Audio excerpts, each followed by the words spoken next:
ഞങ്ങളും ക്രൂശിക്കപ്പെട്ട ക്രിസ്തുവിനെ പ്രസംഗിക്കുന്നു. ദൈവത്തിന് സ്തോത്രം. പണ്ട് ഞാൻ പഠിപ്പിച്ചിട്ടുള്ളതും ആയ ഒരു കവിതാഭാഗമുണ്ട്. എനിക്ക് വളരെ ഇഷ്ടപ്പെട്ട കവിതയാണത്. ഈ ശ്രീ പാല നാരായണൻ നായർ എഴുതിയ കേരളം വളരുന്നു എന്ന് പറയുന്ന ഒരു കാവ്യഗ്രന്ഥം. മനോഹരമാണത്. പല ഭാഗങ്ങളായിട്ട് എഴുതിയിട്ടുണ്ട്.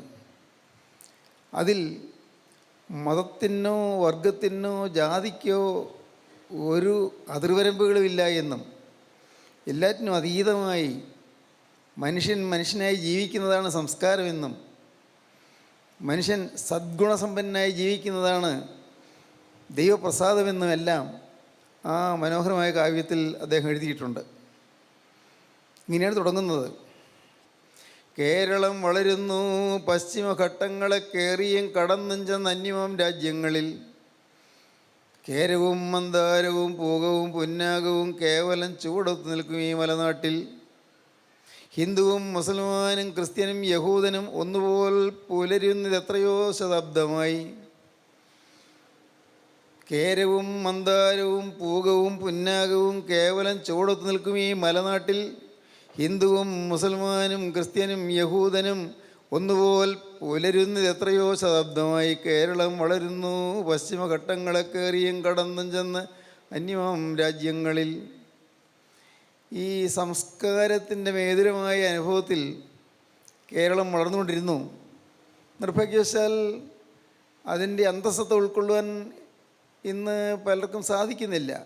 സംസ്കാരത്തിൻ്റെ ഭദ്രത എന്താണ്? സംസ്കാരം മനുഷ്യനായി ജീവിക്കുന്നതാണ് സംസ്കാരം. മനുഷ്യൻ മൃഗീയനായി തീരരുത്, അവൻ അസുരനായി തീരരുത്, അവൻ രാക്ഷസനായി തീരരുത്. മനുഷ്യൻ ദേവനായി തീരണം. മനുഷ്യനായി തീർന്നാൽ പോരാ, സദ്ഗുണസമ്പന്നനായി തീരണം. 3 ഗുണങ്ങളുണ്ട്. സദ്ഗുണം, സത്ത്. സ്വരൻ എന്ന് പറയും, സുരൻ ദേവൻ. മറ്റൊന്ന് തമോ ഗുണം, ഏറ്റവും ഹീനമായ കറുത്ത ഇരുണ്ട ഗുണം. സത്ത്, തമോ ഗുണം, രജോ ഗുണം. ഇരുളുമുണ്ട് വെളിച്ചവുമുണ്ട്. മനുഷ്യൻ വാസ്തവത്തിൽ സൽഗുണവും തമോ ഗുണവും ഒത്തുചേർന്ന മിശ്രിതമാണ് വാസ്തവത്തിൽ മനുഷ്യ ഹൃദയം. എന്നാൽ മനുഷ്യൻ അവൻ ദേവതുല്യനായി തീരണം, അവൻ സുരനായി തീരണം, അവനൊരിക്കലും അസുരനായി തീരരുത്. അതിന് വാസ്തവത്തിൽ മനുഷ്യൻ്റെ ഹൃദയം മാറണം, സ്വഭാവം മാറണം. സ്വഭാവം മാറുമ്പോഴാണ് മനുഷ്യനായ അവൻ്റെ ഹൃദയത്തിൽ ആന്തരികമായ പരിവർത്തനം വന്നിട്ട് അവൻ ദേവനായി മാറുന്നത്, അവൻ ദേവതുല്യനായി മാറുന്നത്. നാം ഓരോരുത്തരും പല പോരായ്മകളുള്ളവരാണ്, പല വീഴ്ചകളും താഴ്ചകളും ഉള്ളവരാണ്. നമ്മിൽ സൽഗുണങ്ങളുമുണ്ട്, സൂര്യൻ്റെ സ്വഭാവമുണ്ട്, അസുരൻ്റെ സ്വഭാവമുണ്ട്. ചിലപ്പോൾ ദുസ്വഭാവങ്ങളുണ്ട്, അസുരൻ്റെ സ്വഭാവം. രാക്ഷസീയ പ്രകൃതിയുണ്ട്, കോപിച്ച് ഉറഞ്ഞു തുള്ളുന്ന സ്വഭാവം പലപ്പോഴുമുണ്ട്. ശപിച്ച് പിരാഗി നശിപ്പിക്കുന്ന സ്വഭാവം പലപ്പോഴുമുണ്ട്. യാതൊരു വിവേകവുമില്ലാതെ, അന്തസ്സാരമില്ലാതെ, ഹൃദയത്തിന് സംസ്കാരമില്ലാതെ ഹീനമായി പെരുമാറുകയും സംസാരിക്കുകയും ചെയ്യുന്ന സ്വഭാവമുണ്ട്. നമ്മിൽ പലരും അങ്ങനെയാണ്. എന്നാൽ നമ്മുടെ തിന്മയുടെ അംശങ്ങളെല്ലാം മാറി നന്മയുടെ അംശം മാത്രമായി തീരുന്ന ഒരു ദേവതുല്യമായ അനുഭവം, ആ അനുഭവം പ്രാപിക്കുവാൻ വാസ്തവത്തിൽ ഒരു മനുഷ്യനെ ഈ ഭൂമിയിൽ വെച്ച് സാധിക്കും എന്ന വ്യക്തമായ അനുഭവമാണ് യേശുക്രിസ്തു നമുക്ക് കാണിച്ചു തന്നിട്ടുള്ളത്. യേശുക്രിസ്തു മനുഷ്യനായി ഭൂമിയിൽ ജനിച്ചു. എന്നാൽ യേശുക്രിസ്തു ഒരിക്കലും തിന്മയുടെ അംശം ഉണ്ടായിരുന്നില്ല, തിന്മയുടെ കണിക പോലും ഉണ്ടായിരുന്നില്ല യേശുക്രിസ്തുവിൽ. ഒരവസരത്തിൽ യേശുക്രിസ്തു ജനസമൂഹത്തോട് ചോദിച്ചു, നിങ്ങൾ ആരെൻ്റെ പാവത്തെക്കുറിച്ച് ബോധം വരുത്തുമെന്ന്. പാവം എന്നുള്ളത് യേശുവിനെ തൊട്ടിട്ടില്ല. മനുഷ്യനായി ഭൂമിയിൽ ജനിച്ചു, മനുഷ്യനായി ഭൂമിയിൽ വളർന്നു, മനുഷ്യനായി ഭൂമിയിൽ ജീവിച്ചു. എന്നാൽ ഒരു കുറ്റവാളിയെപ്പോലെ കർത്താവായ യേശുക്രിസ്തു ക്രൂശിക്കപ്പെട്ടു. യേശു ക്രൂശിൽ മരിച്ചു. യേശുവിനെ കൊണ്ടുള്ളതായ ആ സ്വാധീനം തീർന്നു എന്നാണ് അന്നത്തെ സമൂഹം ധരിച്ചു വച്ചത്. യേശുവിനെ ക്രൂശിക്കാൻ വട്ടം കൂട്ടിയ യഹൂദന്മാർ ഈ ശല്യം തീർന്നല്ലോ എന്നോർത്ത് ആശ്വസിച്ചിരിക്കുകയായിരുന്നു. അപ്പോഴാണ് കർത്താവായ യേശു ക്രിസ്തു മൂന്നാം നാൾ ഉയർത്തെഴുന്നേറ്റത്. ക്രിസ്തു ഉയർത്തെഴുന്നേറ്റ് ജീവിക്കുന്നു. ക്രിസ്തു ജീവിക്കുന്നുള്ളതാണ് നമ്മുടെ പരമമായ ഭക്തിയുടെ ആധാരം. ക്രിസ്തു ജീവിക്കുന്നു. നമ്മുടെ നൊമ്പരങ്ങൾ കാണാൻ, നമ്മുടെ വേദനകൾ കാണാൻ, നമ്മുടെ കണ്ണീരൊപ്പുവാൻ, നമ്മുടെ ദുരിതങ്ങൾ മാറ്റുവാൻ, നമുക്ക് ആശ്വാസം പകരുവാൻ, നമ്മുടെ ഓരോരുത്തരെയും ഹൃദയത്തിൻ്റെ ആന്തരാത്മാവിൽ പരിവർത്തനം വരുത്തുവാൻ യേശുക്രിസ്തു നിന്നും ജീവിക്കുന്നു. അനുഗ്രഹീതമായൊരു അനുഭവമാണത്. അത് അനുഭവിക്കുന്നതാണ് സുവിശേഷം അനുഭവിക്കുക എന്ന് പറയുന്നത്. സുവിശേഷം കേൾക്കുമ്പോൾ അത് ക്രിസ്ത്യാനിയുടേതാണെന്ന് ആളുകൾ ചിന്തിക്കും. അല്ല, സുവിശേഷമാണത്. സദ്വർത്തമാനമാണ്. ഗുഡ് ന്യൂസാണ്. ഗുഡ് ന്യൂസ് അതൊരു സദ്വർത്തമാനമാണ്. എന്താണ് ഗുഡ് ന്യൂസ്? കൈപ്പേറിയ ജീവിതത്തിൽ മധുരം പകരുന്നു ക്രിസ്തു. അതാണ് സദ്വർത്തമാനം. കൈപ്പുറ്റ ജീവിതത്തിൽ, ദുരിതപൂരിതമായ ജീവിതത്തിൽ, യാതനാഭരിതമായ ജീവിതത്തിൽ, കഷ്ടവും സങ്കടവും ദുഃഖവും ഞെരുക്കവും മറുവിളിയും ഉള്ളതായ ജീവിതത്തിൽ ഒരിറ്റ് സമാധാനത്തിന് വേണ്ടി കേഴുന്ന മനുഷ്യരുടെ ഹൃദയത്തിൻ്റെ അന്തരാളത്തിൽ നിറഞ്ഞു നിൽക്കുന്നതായ വേദനാഭരിതമായ അവസരങ്ങളിൽ ക്രിസ്തു അടുത്തു വന്ന് നമ്മെ അനുഗ്രഹിക്കുകയും നമ്മെ ആശ്വസിപ്പിക്കുകയും നമുക്ക് സമാധാനം തരികയും ചെയ്യുന്നു എന്നുള്ളത് എത്രയോ അത്ഭുതകരമായൊരു സത്യമാണത്. അതാണ് സുവിശേഷം. അതിന് മതഭേദമില്ല, ജാതി വ്യത്യാസമില്ല, സമുദായ ഭേദമില്ല, സഭാഭേദമില്ല. മതവും ജാതിയും സഭയും സമുദായവും എല്ലാം മനുഷ്യനുണ്ടാക്കിയതാണ്. സ്വർഗത്തിൽ നിത്യനായ ദൈവം ഒരിക്കലും മതങ്ങൾ സ്ഥാപിച്ചിട്ടില്ല. യേശു ക്രിസ്തു മതം സ്ഥാപിച്ചിട്ടില്ല. ക്രിസ്തു മതം എന്നൊക്കെ പറയുന്നത് അത് ഒരളവിൽ പറഞ്ഞാൽ, അത് ശരിയായ അർത്ഥത്തിൽ പറഞ്ഞാൽ ക്രിസ്തുവിൽ വിശ്വാസം എന്നേ അർത്ഥമുള്ളൂ. ക്രിസ്തു മതം. പ്രിയപ്പെട്ടവരെ, ഞാൻ പറഞ്ഞു വരുന്നത്, നമ്മുടെ ജീവിതത്തിൽ, നമ്മുടെ ഓരോരുത്തരുടെയും ജീവിതത്തിൽ ഈ സ്വഭാവത്തിന് വരുന്നതായ പരിവർത്തനമാണ് നാം ലക്ഷ്യമാക്കേണ്ടത്. സ്വഭാവം മാറണം. എത്ര വിദ്യാഭ്യാസം കിട്ടിയാലും സ്വഭാവത്തിൽ പരിവർത്തനം വരണമെന്നില്ല. ധാരാളം പണമുണ്ടായാലും സ്വഭാവത്തിൽ മാറ്റം വരണമെന്നില്ല. വളരെ ഉന്നതമായ സ്ഥാനമാനങ്ങൾ അലങ്കരിച്ചാലും പദവിയുടെ ഉയർച്ചയിൽ അങ്ങ് എത്രയും പ്രശോഭിച്ചാലും സമാധാനം വരണമെന്നില്ല. എന്താണ് പരിവർത്തനം? എന്താണ് സമാധാനം? സമാധാനം ക്രിസ്തു അകത്ത് വരുമ്പോഴാണ്. കർത്താവായ യേശു ക്രിസ്തുവിൻ്റെ വചനം നാം കേൾക്കുമ്പോൾ നമ്മുടെ ഹൃദയത്തിന് തണുപ്പ് കിട്ടുകയാണ്. നീറിപ്പുകഞ്ഞാണ് നമ്മുടെ ഹൃദയം ഇരിക്കുന്നത്, നീറിപ്പോയിരുന്നു. അനേകം പ്രാരബ്ധങ്ങളും ദുരിതങ്ങളും ദുഃഖങ്ങളും അവലാധികളും സങ്കടങ്ങളും എല്ലാം നമ്മുടെ ഹൃദയത്തിൽ ഇങ്ങനെ നിറഞ്ഞു നിൽക്കുകയാണ്. ഓരോരുത്തരുടെയും ഹൃദയത്തിൽ പല പല ജീവിത സാഹചര്യങ്ങളായിരിക്കാം. എന്നാൽ അവരവരായിരിക്കുന്ന സാഹചര്യത്തിൽ അങ്ങ് എരിവരിക്കൊള്ളുന്നവരാണ് മനുഷ്യരെല്ലാം. ഉള്ളിൽ നൊന്ത് വിങ്ങുന്നവരാണ് മനുഷ്യരെല്ലാം. ഉമിത്തീരുന്നതുപോലുള്ള നീറിക്കൊണ്ടിരിക്കുന്നവരുണ്ട്. വീട്ടിൽ മക്കൾ വളരെ വഴിതെറ്റി പോകുന്നതുകൊണ്ട് ഏറ്റവും വേദനിച്ച് കഴിയുന്ന മാതാപിതാക്കളുണ്ട്. മക്കൾ ദൈവബോധമില്ല എന്ന് മാത്രമല്ല, ദുസ്വഭാവമുള്ളവരായി കുടുംബം കലക്കുന്നു, കുടുംബത്തിന് ആഭിജാത്യം ഉണ്ടായിരുന്നു, കുടുംബത്തിന് അഭിമാനം നഷ്ടപ്പെടുത്തുന്നു. അങ്ങനെ ആഭിജാത്യമൊന്നും അഭിമാനം നഷ്ടപ്പെടുന്ന മക്കളുള്ളതുകൊണ്ട് വേദനിച്ച് ഉളയുന്ന മാതാപിതാക്കളുണ്ട്. എല്ലാം കൈപ്പേറിയ അനുഭവങ്ങളാണ്. നിങ്ങളുടെ പലരുടെയും ജീവിതം അങ്ങനെയല്ലേ? ഓർത്തു നോക്കൂ. കൈപ്പേറിയ ജീവിതങ്ങൾ, ദുരിതം പിടിച്ച ജീവിതങ്ങൾ. ആ ജീവിതത്തിൽ ക്രിസ്തു കടന്നു വന്നാൽ അവിടെ മധുരം പകരുമെന്നാണ് തിരുവചനം പറയുന്നത്. അതാണ് ഈ ബൈബിൾ ഘോഷിക്കുന്നത്. ക്രിസ്തു നമ്മുടെ ചുട്ടുപൊള്ളുന്ന ജീവിതത്തിലേക്ക് കടന്നു വന്നാൽ കുളിർജലം പകരുന്ന അനുഭവം നമുക്ക് ലഭിക്കുമെന്നാണ് ക്രിസ്തുവിൻ്റെ വചനം പറയുന്നത്. അതാണ് സുവിശേഷം. ആ ക്രിസ്തുവിനെ നാം കൈക്കൊള്ളുന്നതാണ് സുവിശേഷം സ്വീകരിക്കുക എന്ന് പറയുന്നത്. അല്ലാതെ ഏതെങ്കിലും ഒരു സഭയിലേക്ക് മാറുന്നതോ ഏതെങ്കിലും മതത്തിലേക്ക് മാറുന്നതോ ഒന്നും അല്ല. അതുകൊണ്ടാണ് ഞങ്ങൾ ആവർത്തിച്ച് പറയുന്നത്, മതപരിവർത്തനമല്ല, ഇന്ന് മനഃപരിവർത്തനമാണ് ആവശ്യം. സഭാമാറ്റമോ സമുദായ മാറ്റമോ അല്ല ആവശ്യം. അവരവർ നിൽക്കുന്ന സഭയിൽ തന്നെ നിൽക്കട്ടെ, അവർ പോകുന്ന പള്ളിയിൽ തന്നെ പോകട്ടെ. അവിടെ യാതൊരു കക്ഷി പരിഗണനയോ സഭാഭേദമോ ഇല്ലാതെ എല്ലാവരും ഏകയോഗക്ഷേമമായി ജീവിക്കട്ടെ എന്നുള്ളതാണ് ഞങ്ങൾ പറയുന്ന സുവിശേഷത്തിൻ്റെ മർമ്മം. അവിടെ സഭാഭേദമില്ല, സമുദായ വ്യത്യാസമില്ല. എല്ലാവരെയും സ്നേഹിക്കുന്നു. കാരണം ക്രിസ്തു സ്നേഹം മാത്രമാണ്. സ്നേഹത്തിൻ്റെ അത്ഭുതകരമായ ദൈവികമായ അനുഭൂതിയാണ് നാം ക്രിസ്തുവിനെ സ്വീകരിക്കുമ്പോൾ നമുക്ക് ലഭിക്കുന്നത്. ഹൃദയം സ്നേഹം കൊണ്ട് നിറയും, ഹൃദയം ആനന്ദം കൊണ്ട് നിറയും, ഹൃദയ സമാധാനം കൊണ്ട് നിറയും.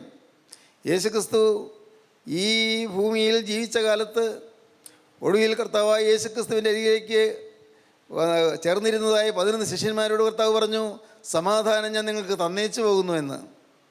എൻ്റെ സമാധാനം ഞാൻ നിങ്ങൾക്ക് തരുന്നു, ലോകം തരുന്നത് പോലെയല്ല ഞാൻ നിങ്ങൾക്ക് തരുന്നത്.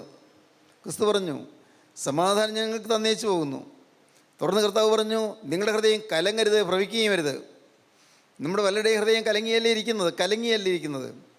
ചിലരോടുള്ളതായ വൈരാഗ്യങ്ങൾ, ചിലരോടുള്ളതായ പകകൾ, ചിലരോടുള്ള വിദ്വേഷങ്ങൾ, നമ്മുടെ ഹൃദയത്തിലുള്ളതായ സ്പർദ്ധകൾ, എന്തെല്ലാം നമ്മുടെ ഹൃദയത്തിൽ ചേക്കേറിയിരിക്കുന്നു. ഹൃദയത്തിൽ നിറഞ്ഞു നിൽക്കുന്നതായ അനേകം ദുരനുഭവങ്ങൾ നമുക്ക് വേണ്ട എന്ന് വിചാരിച്ചാലും പിന്നെയും പൊന്തി വരുന്നതായ ചില ദുശ്ചിന്തകളും വികാരങ്ങളും, അശുദ്ധമായ ബന്ധങ്ങൾ, അശുദ്ധമായ വീഴ്ചകൾ, അശുദ്ധമായ നടപടികൾ, ഇതെല്ലാം നമ്മുടെ ജീവിതത്തിൽ നിന്ന് വരുന്നതുകൊണ്ട് നമ്മുടെ ഹൃദയം ഇന്ന് പാഴും ശൂന്യവുമായി തീർന്നിരിക്കുകയാണ്. ഇങ്ങനെയുള്ള മനുഷ്യനെ ഇന്ന് സുവിശേഷം കേൾക്കുമ്പോൾ അത്ഭുതകരമായ ഒരു വ്യതിയാനം വരികയാണ്. എന്താണ് വ്യതിയാനം? എല്ലാ തിന്മയും മാറ്റപ്പെടുന്നു, അന്ധകാരം നീങ്ങുന്നു. പ്രിയപ്പെട്ടവരെ, കൂരികളാണ്ട നമ്മുടെ ഹൃദയത്തിൽ, ദുസ്വഭാവവും ചീത്ത പ്രകൃതിയുള്ളതായ നമ്മുടെ ജീവിതത്തിൽ കരുണയുള്ള കർത്താവിൻ്റെ അത്ഭുത കൃപയാൽ നമുക്ക് സമാധാനം ലഭിക്കുന്നു. ഹൃദയത്തിൽ ഒരു പുതിയ നവ്യമായ പുതുതായ ഒരു വീക്ഷണം ലഭിക്കുന്നു. പുതുവീക്ഷണം, പുതിയൊരു ദർശനം നമുക്ക് ലഭിക്കുന്നു. ഒരു കാഴ്ചയല്ല ഞാൻ പറഞ്ഞത്, a new vision of life. ജീവിതത്തിലൊരു പുതിയ വിഷൻ ലഭിക്കുന്നു, ജീവിതത്തിന് ഒരു ദിശാബോധം ലഭിക്കുന്നു, എങ്ങനെയാണ് ജീവിക്കേണ്ടതെന്ന്. കാരണം ഇവിടെ നിന്ന് ജീവിച്ച് കടന്നു ചെല്ലുമ്പോൾ നാം ഒരു നിത്യതയിലേക്ക് പ്രവേശിക്കുകയാണ്. നിത്യത, അനന്തത. ഇവിടെ 10-100 വർഷം ജീവിച്ചു എന്ന് വരട്ടെ, 100 ആകട്ടെ, വളരെ അപൂർവം പേര്, 10, 70, 80 അല്ല 90 ആകട്ടെ, ഈ ചുരുങ്ങിയ കാലയളവ് കഴിഞ്ഞ് നാം ഈ ഭൂമിയിൽ നിന്ന് കടന്നു പോകും. നാം കടന്നു ചെല്ലുമ്പോൾ അനന്തമായ നിത്യത അങ്ങ് പരന്ന് വിശാലമായി വിസ്തൃതമായി കിടക്കുന്നു. നോക്കിയാൽ നോക്കത്താത്ത ഒരു വലിയ ലോകം, നിത്യത. പ്രിയപ്പെട്ടവരെ, നമ്മുടെ ജീവിതത്തിലെ നിത്യതയ്ക്ക് വേണ്ടി ഒരുങ്ങുക എന്നുള്ളതാണ് നമുക്ക് ഈ ലോകത്ത് സമ്പാദിക്കേണ്ടത് ഏറ്റവും വലിയ സമ്പാദ്യം. പണം സമ്പാദിക്കേണ്ടെന്ന് ഞാൻ പറയില്ല, വീട് വയ്ക്കേണ്ടെന്ന് ഞാൻ പറയില്ല, മക്കളെ വളർത്തണ്ടെന്ന് പറയില്ല, മക്കൾക്ക് വിദ്യാഭ്യാസം കൊടുക്കണ്ടെന്ന് ഞാൻ പറയില്ല. കാരണം അതെല്ലാം ആവശ്യമാണ്, കൂടിയേ കഴിയും. പക്ഷേ നമ്മുടെ ജീവിതത്തിൽ വേണ്ടത് നിത്യതയ്ക്ക് വേണ്ടി ഒരുങ്ങുക എന്നുള്ളതാണ്. നിത്യതയ്ക്ക് നാം ഓരോരുത്തരും നിത്യതയ്ക്ക് വേണ്ടി ഒരുങ്ങണം. നിത്യത, ഒന്നുകിൽ നരകം അല്ലെങ്കിൽ സ്വർഗം. വ്യക്തമാണ് അക്കാര്യം. നിത്യതയ്ക്ക് വേണ്ടി നാം ഒരുങ്ങുക, നിത്യജീവൻ നാം പ്രാപിക്കുക, എവർലാസ്റ്റിംഗ് ലൈഫ്, നിത്യജീവൻ നാം പ്രാപിക്കുക, നിത്യതയ്ക്ക് വേണ്ടി ഒരുങ്ങുക. അതൊരു ഭാഗ്യകരമായ കാര്യമാണത്. ദൈവത്തിന് സ്തോത്രം. സഹോദരങ്ങളെ, ഈ കൈപ്പേറിയ ജീവിതത്തിൽ, ഈ കൈപ്പുറ്റ ജീവിതത്തിൻ്റെ യാതനകൾ അനുഭവിച്ചുകൊണ്ട് വലയുന്ന മനുഷ്യൻ ഇന്ന് യേശുക്രിസ്തുവിനെ കൈക്കൊണ്ട് യേശുക്രിസ്തുവിനെ സ്വീകരിച്ചാൽ നിത്യജീവൻ പ്രാപിക്കാൻ സാധിക്കും. കൈപ്പേറിയ ജീവിതം. വേദപുസ്തകത്തിൽ കയ്പ് അനുഭവിച്ച ഒരു വ്യക്തിയെക്കുറിച്ച് ഒരു പുസ്തകം തന്നെയുണ്ട്. അതാണ് ഇയ്യോബിൻ്റെ പുസ്തകം. ഇയ്യോബിൻ്റെ പുസ്തകത്തിൽ 9-ാം അധ്യായത്തിൻ്റെ 17-18 വാക്യങ്ങൾ നമുക്ക് വായിച്ച് കേൾക്കാം. ഇയ്യോബിൻ്റെ പുസ്തകം 9-ാം അധ്യായം 17-18 വാക്യങ്ങൾ. കൊടുങ്കാറ്റുകൊണ്ട് അവൻ എന്നെ തകർക്കുന്നുവല്ലോ, കൊടുങ്കാറ്റുകൊണ്ട് ദൈവം എന്നെ തകർക്കുന്നുവല്ലോ, കാരണം കൂടാതെ എൻ്റെ മുറിവുകളെ പെരുക്കുന്നു, കാരണമില്ലാതെ എൻ്റെ മുറിവുകളെ പെരുക്കുന്നു, മുറിവുകളെ എണ്ണം കൂട്ടുന്നു, മുറിവുകളെ പെരുക്കുന്നു. ശ്വാസം കഴിപ്പാൻ എന്നെ സമ്മതിക്കുന്നില്ല, ശ്വസിക്കാൻ പോലും സമ്മതിക്കുന്നില്ലല്ലോ. കയ്പ് കൊണ്ട് എൻ്റെ വയറ് നിറയ്ക്കുന്നു, എൻ്റെ വയറ് നിറയ്ക്കുന്നു. ഇയ്യോബ് തകർന്നുപോയി, തളർന്നുപോയി, വലഞ്ഞുപോയി, വിഷമിച്ചുപോയി. കാരണം വലിയ അത്യാഹിതം വന്നിരിക്കുന്നു. അന്ന് ആ പൂർവ്വ ദിഗ്വാസികളിൽ ഏറ്റവും വിശ്രുതനായിരുന്നു ഇയ്യോബ്. നീതിമാനായിരുന്നു, ദൈവഭക്തനായിരുന്നു, ദോഷമിട്ട് അകലുന്നവനായിരുന്നു, നേരുള്ളവനായി സത്യസന്ധനായിരുന്നു. എന്നാൽ ഇയ്യോബ് വലഞ്ഞുപോയി. കയ്പേറിയ അനുഭവങ്ങൾ. ഇയ്യോബ് കാര്യമായി പാവം ചെയ്തതായിട്ട് നാം കാണുന്നില്ല. ഒരു പാവവും ഇല്ലെന്നാണ് ഇയ്യോബ് തന്നെ പറയുന്നത്. എൻ്റെ കണ്ണുമായി ഞാനൊരു നിയമം ചെയ്തു, ഞാൻ ഒരു പരസ്ത്രീ എങ്ങനെ നോക്കുമെന്നാണ് ഇയ്യോബ് ചോദിക്കുന്നത്. എൻ്റെ കണ്ണുമായി ഞാനൊരു നിയമം ചെയ്തു, ഓരോ അവയവങ്ങളോട് നിയമം ചെയ്യുകയാണ്. ഇല്ല, ദൈവം പ്രസാദിക്കാത്ത രീതിയിൽ എൻ്റെ കണ്ണ് നോക്കുകയില്ല എന്ന്. എൻ്റെ കണ്ണുമായി ഒരു നിയമം ചെയ്തു, ഞാൻ പിന്നെ ഒരു പരസ്ത്രീയെ എങ്ങനെ നോക്കും? അത്ര വിശുദ്ധിയിൽ നിഷ്ഠയുള്ളവനായിരുന്നു ഇയ്യോബ്. നീതിമാനായിരുന്നു ഇയ്യോബ്. ദരിദ്രന്മാർക്ക് അപ്പനായിരുന്നു, വേദവസ്തു പറയുന്നുണ്ട്. ദരിദ്രന്മാർക്ക് അപ്പനായിരുന്നു. ദരിദ്രന്മാരാരെല്ലാം വന്നാൽ അവർ സഹായിക്കാൻ സ്വഭാവമുള്ളവനായിരുന്നു. എന്തൊരു ഭാഗ്യം! എന്നാൽ ആ ഇയ്യോബ് ഒട്ടും നനച്ച് അതേ വലിയൊരു ആപത്തിൽപ്പെട്ടു. എന്താണ് ആപത്ത്? ദുഷ്ടനായ പിശാച് അസൂയാലുവാണ് സാത്താൻ. അസൂയാലുവായ സാത്താൻ ഇയ്യോബിൻ്റെ ജീവിതത്തിൽ കഠിനമായ ദുരിതങ്ങൾ വിതച്ചു. യാതനകളേറ്റ ജീവിതം. ആദ്യത്തെ പ്രയാസം കയ്പ് എന്തായിരുന്നു? It was the bitterness of disasters. ഒട്ടേറെ അത്യാഹിതങ്ങളുടെ കയ്പാണ് ഡിസാസ്റ്റേഴ്സ്. അത്യാഹിതങ്ങൾ, ആപത്തുകൾ, ദുരിതങ്ങൾ, ദുഃഖങ്ങൾ, ദ ബിറ്റർനെസ് ഓഫ് ഡിസാസ്റ്റേഴ്സ് ഭയങ്കരമായിരുന്നു. മക്കൾ 7 ആൺമക്കളും 3 പെൺമക്കളും കൊണ്ട് ഒരുമിച്ച് മരിച്ചു.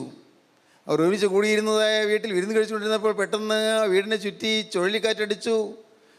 ആ വീട് 4 മൂലയ്ക്കും ചുഴലിക്കാറ്റടിച്ചു. വീട് തകർന്നു. വീടിനകത്തുണ്ടായിരുന്ന ആ 10 മക്കൾ ഒരുമിച്ച് മരിച്ചു. ഒരപ്പൻ എങ്ങനെ സഹിക്കും? ഡിസാസ്റ്റേഴ്സ്. മാത്രമല്ല, ഇയ്യോബിന് ധാരാളം ഒട്ടകങ്ങളുണ്ടായിരുന്നു, കഴുതകളുണ്ടായിരുന്നു, മൃഗസമ്പത്തുണ്ടായിരുന്നു, ഒട്ടേറെ നിലംപുരങ്ങളുണ്ടായിരുന്നു. എല്ലാം നഷ്ടപ്പെട്ടു. ദുഷ്ടജാതിക്കാരെ ശബായർ എന്ന് പറയുന്നൊരു കൂട്ടർ വന്ന് എല്ലാം അപഹരിച്ചു കൊണ്ടുപോയി. വേലക്കാരെ വാളിൻ്റെ വയറ്റിനാൽ വെട്ടിക്കൊന്നു. ഇയ്യോബ് അമ്പരപ്പിലായി. എല്ലാം നശിക്കുമ്പോൾ ഇയ്യോബ് ദൈവത്തെ പഴി പറയുമെന്നാണ് സാത്താൻ വിചാരിച്ചത്. അതാണ് സാത്താൻ ദൈവത്തെ വെല്ലുവിളിച്ചത്. ഇയ്യോബിന് നീ ചുറ്റും വേലി കെട്ടിയിട്ടില്ലയോ? അതുകൊണ്ടല്ലേ ഇയ്യോബിന് ഈ ആപത്തുകൾ എന്തു വന്നാലും അവന് ധൈര്യമായിട്ട് നിൽക്കാൻ സാധിക്കുന്നതെന്നൊക്കെ സാത്താൻ പറഞ്ഞു നോക്കി. ദൈവം അനുവദിച്ചു. കാരണം ദൈവത്തിനറിയാം ഇയ്യോബ് തള്ളി പറയുകയില്ലെന്ന്. ഇയ്യോബ് പറഞ്ഞു, യഹോവ തന്നു, യഹോവ എടുത്തു, യഹോവയുടെ നാമം വാഴ്ത്തപ്പെടുമാറാകട്ടെ. ഇതൊക്കെ പ്രസംഗിക്കുമ്പോൾ കേൾക്കാൻ കൊള്ളാം. പക്ഷേ നമ്മുടെ ജീവിതത്തിൽ വരുമ്പോഴല്ലേ, അടിക്കടി ദുരിതങ്ങൾ വരുമ്പോൾ, അടിക്കടി പ്രശ്നങ്ങൾ വരുമ്പോൾ, വളരെ രൂക്ഷമായ പ്രതിസന്ധികളെ നാം അഭിമുഖീകരിക്കേണ്ടി വരുമ്പോൾ, അപ്പോഴാണ് നാം അമ്പരപ്പിലായി പോകുന്നത്. ഇയ്യോബ് വിഷമിച്ചു, വേദനിച്ചു, ശരിയാണ്. പക്ഷേ ഇയ്യോബ് ദൈവത്തെ തള്ളി പറഞ്ഞില്ല. ദൈവം എന്താണ് ഇങ്ങനെ എന്നോട് ചെയ്തതെന്ന് ചോദിച്ചില്ല. എനിക്കെന്താണ് ഇങ്ങനെ വന്നതെന്ന് ചോദിച്ചില്ല. ദൈവത്തിന് സ്തോത്രം. പ്രിയപ്പെട്ടവരെ, ഇയ്യോബ് പറഞ്ഞു, യഹോവ തന്നു, യഹോവ എടുത്തു, യഹോവയുടെ നാമം വാഴ്ത്തപ്പെടുമാറാകട്ടെ. അവിടെ സാത്താൻ തോറ്റു. ഇയ്യോബിനെ നശിപ്പിക്കാൻ നോക്കിയിട്ട് പറ്റിയില്ല. എന്നാൽ സാത്താൻ പിന്നെയും ചെന്നു ദൈവസന്നിധിയിൽ. ദൈവമേ, നീ അവൻ്റെ സ്വത്തും മക്കളും അല്ലേ പോയുള്ളൂ, അവന് ആരോഗ്യമുണ്ടല്ലോ, അവൻ്റെ ആരോഗ്യം പോകട്ടെ, കാണാം, അവൻ തന്നെ തള്ളി പറയും. അതൊരു വെല്ലുവിളിയായിരുന്നു. ദൈവം അത് ഏറ്റെടുത്തു. ശരി, അവൻ്റെ ആരോഗ്യത്തിന് തൊട്ടുകൊള്ളൂ, പക്ഷേ അവൻ്റെ ജീവനെ തുടരുത്. അവന് ആയുസ് നഷ്ടപ്പെടുത്തരുത്, ജീവനെ തുടരുത്, ആരോഗ്യത്തിൽ തൊട്ടുകൊള്ളൂ. ഇയ്യോബ് ഒട്ടും പ്രതീക്ഷിക്കാത്തതുപോലെയാണ് പെട്ടെന്ന് രോഗം വന്നത്. ഉള്ളംകാലം മുതൽ നെറുകന്തല വരെ വല്ലാത്ത പരുക്കൾ. The bitterness of diseases. രോഗങ്ങളുടെ കയ്പ്. അത്യായുധങ്ങളുടെ കയ്പ് കഴിഞ്ഞു, ഇപ്പോൾ അത് രോഗങ്ങളുടെ കയ്പായി. നിങ്ങൾക്ക് പലർക്കും ഇങ്ങനെയൊക്കെ വലിയ അനുഭവങ്ങൾ. അത്യായുധങ്ങൾ വന്നവരില്ലേ? പെട്ടെന്നുണ്ടായ വാഹനാപകടങ്ങളിൽ മൃതിപ്പെട്ടു പോയ പ്രിയപ്പെട്ടവരെ ഓർത്ത് കരയുന്നവരില്ലേ? ഭർത്താവ് മരിച്ചുപോയതിനെ ഓർത്ത് വേദനിക്കുന്ന വിധവമാരില്ലേ? ഭാര്യ നേരത്തെ അക്കരപ്പ് ലോകത്തേക്ക് പോയി എന്നുള്ളതുകൊണ്ട് ദുഃഖിച്ച് കഴിയുന്ന, ഏകാഗിയായി വലയുന്ന ഭർത്താക്കന്മാരില്ലേ? പ്രിയപ്പെട്ടവരെ, ഒരു ജീവിതത്തിൽ ആറ്റുനോറ്റ് കിട്ടിയ ഒരു ഓമന കുഞ്ഞ് പെട്ടെന്ന് രോഗിയാണെന്ന് പറഞ്ഞപ്പോൾ വെപ്രാളപ്പെട്ടു പോകുന്ന ആളുകളില്ലേ? The bitterness of disasters and the bitterness of diseases. രോഗങ്ങളുടെ കയ്പ്. ഇയ്യോബ് തളർന്നില്ല. ഇയ്യോബ് ചുരണ്ടിക്കൊണ്ടിരുന്നു. ഈ വോട്ടിംഗ് കഷ്ണം എടുത്ത് ഈ വ്രണമില്ലാത്തയിടത്തെല്ലാം അങ്ങനെ പയ്യെ കാരണം നല്ല ചൊറിച്ചിൽ അവിടെ ചുരണ്ടുന്നിടത്ത് തൊലി പോകും, പിന്നെ അവിടെ പഴുക്കും. ഇങ്ങനെ ശരീരത്തിൽ ഇങ്ങനെ കോട്ടിങ് കഷ്ണം എടുത്ത്, ചെറിയ ഓട്ടിങ് കഷ്ണം എടുത്ത് ഇങ്ങനെ ചുരണ്ടിക്കൊണ്ടിരുന്നു. അപ്പോഴാണ് സംഭവിച്ചത്, ഭാര്യ വന്നത് മൂക്ക് പൊത്തിക്കൊണ്ടാണ് വന്നത്. കാരണം ഈ ഇയ്യോബിൻ്റെ ശരീരത്തെ വ്രണത്തിൽ നിന്ന് ദുർഗന്ധം. മൂക്ക് പൊത്തിക്കൊണ്ട് അങ്ങ് തൊട്ടടുത്തേക്ക് വന്നില്ല, കുറച്ച് ദൂരെ നിന്നിട്ട് പറഞ്ഞു, നിങ്ങൾ ഇനി ഈ ഭക്തി മുറുകെ പിടിച്ചുകൊണ്ടിരിക്കുകയാണോ? എന്ത് മണ്ടത്തിനാണിത്? ദൈവം കരുണയുള്ള ദൈവമാണെങ്കിൽ, സ്നേഹമാണെങ്കിൽ ഇങ്ങനെ ചെയ്യുമോ? ഇനിയും ഭക്തി മുറുകെ പിടിച്ചുകൊണ്ടിരിക്കുകയാണോ? നിങ്ങൾ ദൈവത്തെ തള്ളി പറയൂ, എന്നിട്ട് മരിക്കുക, ആത്മഹത്യ ചെയ്യുക. ഒരു സ്ത്രീ പറയുകയാണ്, ഭാര്യ പറയുകയാണ്, ഇനിയും നീ ഭക്തി മുറുകെ പിടിച്ചുകൊണ്ടിരിക്കുന്നുവോ? നീ നിൻ്റെ ഭക്തി വിട്ടുകളഞ്ഞിട്ട് ദൈവത്തെ ഉപേക്ഷിച്ചിട്ട് ആത്മഹത്യ ചെയ്യൂ. അത് സാത്താൻ്റെ തന്ത്രമായിരുന്നു. പക്ഷേ ഇയ്യോബ് അതിലും കുലുങ്ങിയില്ല. ഇയ്യോബ് പറഞ്ഞു, നീ ഒരു പൊട്ടി സംസാരിക്കുന്നവരെ എന്താ സംസാരിക്കുന്നത്? ദൈവത്തെ നമുക്ക് നന്മ കൈക്കൊള്ളുന്നു, തിന്മയും കൈക്കൊള്ളരുതോ? ദൈവത്തെ പഴി പറഞ്ഞില്ല. സാത്താൻ തോറ്റു. പക്ഷേ ഭാര്യ ഇയ്യോബിനെ വിട്ടുപോയി. കഷ്ടം. രോഗം വന്ന് ആപത്ത് വന്നപ്പോൾ ഇയ്യോബിനെ വിട്ടുപോയി. പക്ഷേ ഇയ്യോബിന് അപ്പോഴും ഒരു പ്രതീക്ഷയുണ്ട്. ഒന്ന് മിണ്ടി പറയാൻ ആരെങ്കിലും ഉണ്ടായിരുന്നെങ്കിൽ. 2 സ്നേഹിതന്മാരുണ്ട്. ആ സ്നേഹിതന്മാർ അവർ ഒന്ന് വന്നിരുന്നെങ്കിൽ, ഒന്ന് പ്രാർത്ഥിച്ചെങ്കിൽ, ഒരു നല്ല വാക്ക് പറഞ്ഞിരുന്നെങ്കിൽ. ഒരു 3 പേരുണ്ട്. ശൂഹിനായ ബിൽദാദ്, നയമാത്തിനായ സോഫർ, തേമാനായ എലീഫസ്, 3 പേരുണ്ട്. ഇയ്യോബ് ആശയോട് നോക്കിയിരുന്നു, പക്ഷേ അവരാരും വന്നില്ല. 7 ദിവസത്തേക്ക് നോക്കിയിരുന്നു, കണ്ടില്ല. അപ്പോഴാണ് ഭാഗ്യം, അവർ വരുന്നുണ്ട്. വന്നിട്ട് അവർ 7 ദിവസം മൗനമായിരുന്നു, മിണ്ടിയില്ല. ദ ബിറ്റർനെസ് ഓഫ് ലോൺലിനെസ്, ഏകാന്തതയുടെ കയ്പ്. ആരുമില്ല, സഹായിക്കാൻ ആരുമില്ല, മിണ്ടാൻ ആരുമില്ല, ഒന്ന് കുശലം പറയാൻ ആരുമില്ല, വേണ്ട പ്രാർത്ഥിക്കാൻ ആരുമില്ല, കൂടെ നിൽക്കാൻ ആരുമില്ല. ഏകാന്തതയുടെ കയ്പ്, ഇതൊക്കെ നാം പലരും അനുഭവിക്കുന്നതല്ലേ, ഏകാന്തതയുടെ കയ്പ്, ഏകാന്തത. ദൈവത്തിന് സ്തോത്രം. നിങ്ങൾ അനേകം പേര് ഞാൻ പറയുന്നത് കേട്ടിട്ടുണ്ടാകും. ഈ പറഞ്ഞ കയ്പുകളെല്ലാം അനുഭവിച്ച ഒരു കുടുംബമാണ് എൻ്റെ കുടുംബം. ഡിസാസ്റ്റേഴ്സ്, ആപത്തുകൾ, പെട്ടെന്നുള്ള മരണം. എൻ്റെ അപ്പൻ പെട്ടെന്നാണ് മരിച്ചത് 33-ാമത്തെ വയസ്സിൽ. എനിക്കന്ന് 1 വയസ്സും 11 ദിവസവും മാത്രം പ്രായം. എൻ്റെ പെങ്ങൾക്ക് അന്ന് 5 വയസ്സ് പ്രായം. ചേട്ടൻ ഉണ്ടായിരുന്നു, പക്ഷേ ചേട്ടൻ, എനിക്ക് 2 വയസ്സുള്ള ചേട്ടനും മരിച്ചു. രോഗം വന്നാണ് മരിച്ചത്. അപ്പം മരിച്ചത് അത്യാഹിതം മൂലമായിരുന്നു. പ്രിയപ്പെട്ടവരെ, എല്ലാം തകർന്നു പോയി. അത്യാഹിതങ്ങളുടെ കയ്പ്, രോഗങ്ങളുടെ കയ്പ്. ഞാനും എൻ്റെ അമ്മയും എൻ്റെ പെങ്ങളും ഞങ്ങൾ 3 പേര് രോഗികളായിരുന്നു. എൻ്റെ ഭാര്യ പറയുന്ന ഓർമ്മ, ഒരുവിടെ അമ്മ കഷായം വയ്ക്കുന്നു, അതുപോലെ എണ്ണ ഉണ്ടാക്കുന്നു, നെയ്യുണ്ടാക്കുന്നു, ഇങ്ങനെയെല്ലാം ഇങ്ങനെ ഈ പച്ചമരുന്നുകൾ, ആയുർവേദ മരുന്നുകൾ, സ്ഥിരം കഷായം വയ്ക്കുന്നൊരു കുടുംബമായിരുന്നു. വീട്ടിൽ അടുത്ത് വരുമ്പോഴേക്കും ഒരു കഷായത്തിന് മണം കിട്ടുമായിരുന്നു. പ്രിയപ്പെട്ടവരെ, രോഗം. എന്നാൽ ഈ കയ്പ്, ഡിസാസ്റ്റേഴ്സ് കഴിഞ്ഞു, ഡിസീസസ് വന്നു, കയ്പ്. അതിനുശേഷമാണ് പിന്നീട് സംഭവിച്ചു ലോൺലിനെസ്. അപ്പനില്ല, പിന്നെ ആ വീട്ടിൽ ആര് കയറി വന്നിട്ടെന്താ കാര്യം? പ്രിയപ്പെട്ടവരും എല്ലാവരുമൊക്കെ കുടുംബക്കാരൊക്കെ ഇടയ്ക്കൊന്ന് അത്യാവശ്യമുണ്ട്, വന്ന് കയറി പോയിന്ന് വരും, അത്രയേ ഉള്ളൂ. മിക്കവാറും വീട് ഉറങ്ങുന്നു, പകലും രാവും ഉറങ്ങുന്നു, മിണ്ടാട്ടമില്ല, ചിരിയില്ല, വർത്തമാനമില്ല. അങ്ങനെ ലോൺലിനെസ്, ഏകാന്തത. ദ ബിറ്റർനെസ് ഓഫ് ലോൺലിനെസ്, ഏകാന്തതയുടെ അസഹ്യത, ഏകാന്തതയുടെ കയ്പ്. യോബ് സ്വന്തം ജന്മദിവസത്തെ ശവിച്ചു. ഞാൻ എന്തിനാണ് ജനിച്ചത്? ഞാൻ ജനിച്ച ദിവസം ശവിക്കപ്പെട്ടു പോകട്ടെ. യോബ് പറയാൻ തുടങ്ങി. അതൊക്കെ ഞാൻ വേദവാക്യങ്ങൾ വായിക്കുന്നില്ല. യോബിൻ്റെ പുസ്തകം 2-3 അധ്യായങ്ങൾക്ക് വായിക്കുമ്പോൾ ഇത് കാണാം. നിങ്ങൾ വായിക്കേണ്ട ഒരു പുസ്തകമാണത്, യോബിൻ്റെ പുസ്തകം.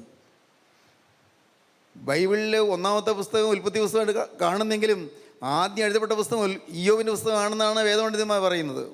വേദപണ്ഡിതന്മാരുടെ അഭിപ്രായമാണ് ആദ്യം എഴുതിയ പുസ്തകം. Y these tribulations, Y these disasters, Y these suffering. ഈ സഫറിങ് എന്തിന്? ഈ കഷ്ടപ്പാട് എന്തിന്? എന്തുകൊണ്ട് വരുന്നു? എന്തുകൊണ്ടാണ് കഷ്ടപ്പാട് വരുന്നത്? എന്തുകൊണ്ടാണ് ഈ ദുരിതം വരുന്നത്? അതിൻ്റെ ചോദ്യവും ആ ചോദ്യത്തിൻ്റെ മറുപടിയുമാണ് ഇയ്യോബിൻ്റെ പുസ്തകത്തിൽ നാം കാണുന്നത്. നാം അനേകം പേരും ദുരിതങ്ങൾ കൂടി കടന്നു പോവുകയാണ്. ദുരിതങ്ങൾ കൂടി, ഞാൻ പറഞ്ഞല്ലോ, നിരാശയിലാണ്ടുപോയ ആ കാലങ്ങളിൽ, മനസ്സ് ഉഷ്ണിച്ചു പോയ ആ കാലങ്ങളിൽ, ജീവിതം വഴിമുട്ടിപ്പോയ ആ സമയങ്ങളിൽ ഭാഗ്യവശാൽ കരുണയുള്ള കർത്താവ് യേശുക്രിസ്തുവിൻ്റെ വചനം കേൾക്കാൻ എനിക്ക് അവസരം തന്നു. ജീവൻ്റെ വചനം.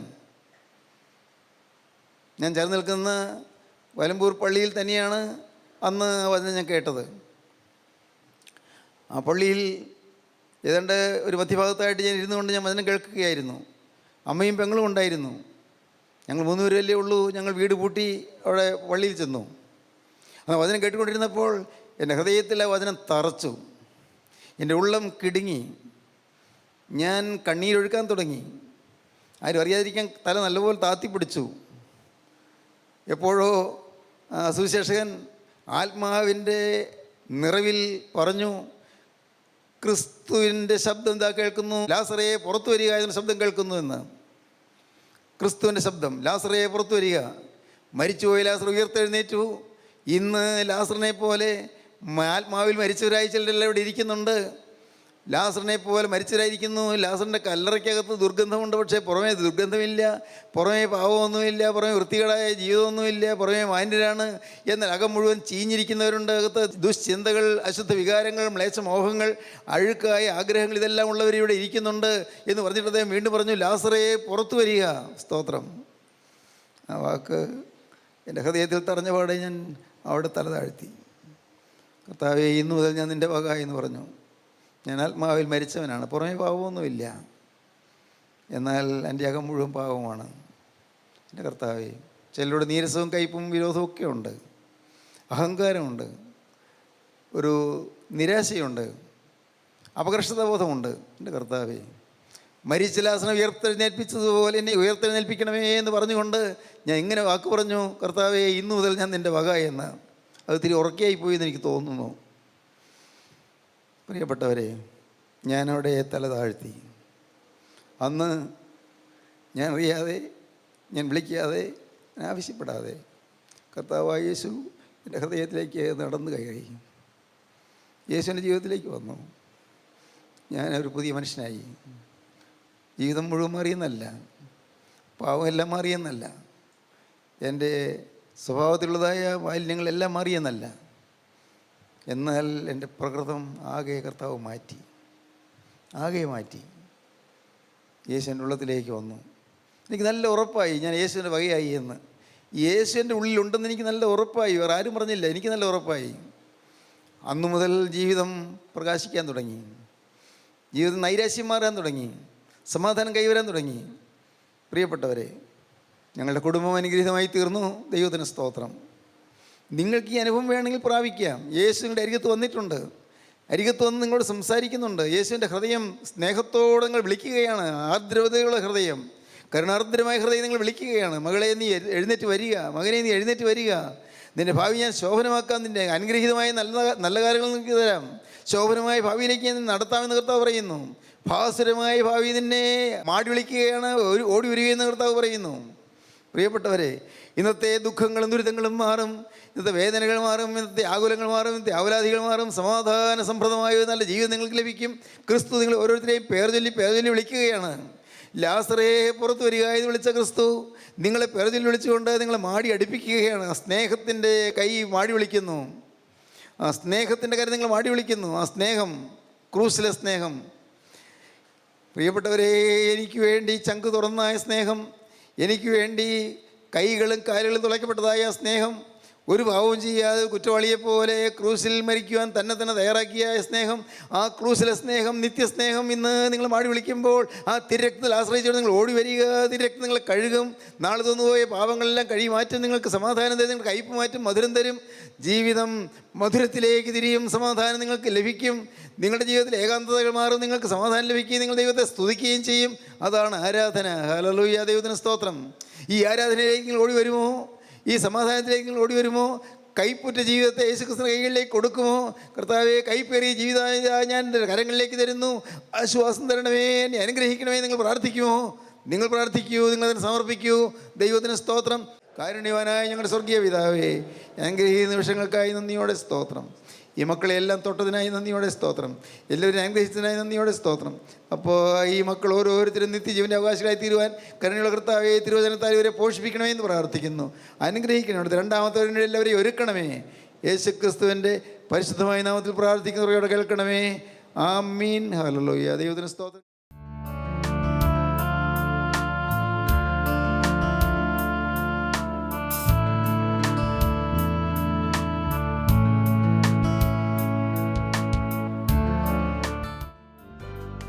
അമൃതധാര എല്ലാ ശനിയാഴ്ചയും രാവിലെ 6:30 മുതൽ 7 മണി വരെ നിങ്ങളുടെ സൂര്യ TV-യിൽ.